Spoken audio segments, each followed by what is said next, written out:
Hey guys, what's up? Chad Wesley Smith here. Going to take you through my deadlift training today. I started off with 675 for 3. This is my first real training session on the way to the CAPO meet in Australia. This 675 felt alright, not as good as I was expecting off the way warm-ups felt, but I'm starting to get better leg drive, better pop off the floor, and just really need to work keeping that chest up, being more aggressive, driving the hips through. We got a lot of volume in after this. Back down to 505. Did 3 sets of 4 here. 1 minute rest between the sets. Pretty good speed here. I was very happy with the way that these sets went. Now, if you watched any of my training before, very high volume. So the way that this training cycle is set up, I had today. I did six sets of 4 total.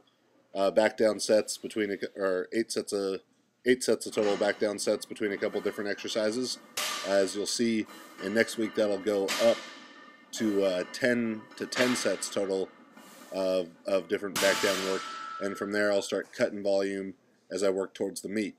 The next exercise you're going to see me go to here in a minute, I call an ox. It's the first time that I've used it in my training.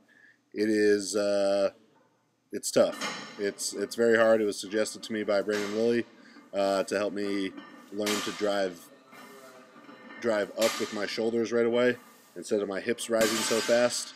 And what it is, I have 115 pounds on the safety squat bar there, and 405 pounds on the deadlift bar, and I'm kind of doing like a safety squat bar good morning or squat almost while doing a deadlift. And this is the first time I've ever done it. And you'll see a little mishap here in the first set when the bar falls off my back right there. So that was a bit of a surprise. I decided to just finish the set. And after this, you can see I can have one of my guys come over and hold it steady for me, as I go. But these are really tough. I mean, working your back really from your traps down to down your hamstrings and everything in between. This is a very hard exercise. You can see it's kind of throwing me off my balance there.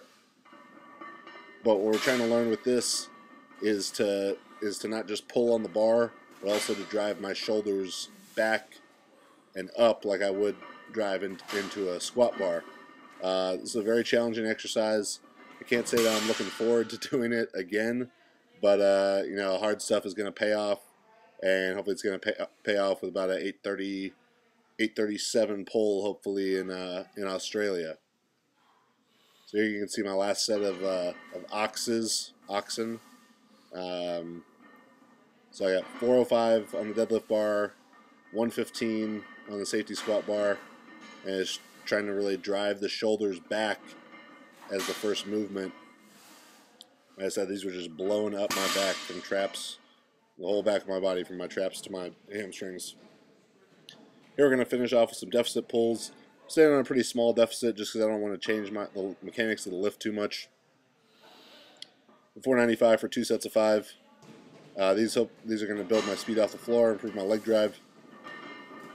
And you'll also notice that I did all of my back down work today, from those sets of 505 through the ox to these deficit pulls with no belt.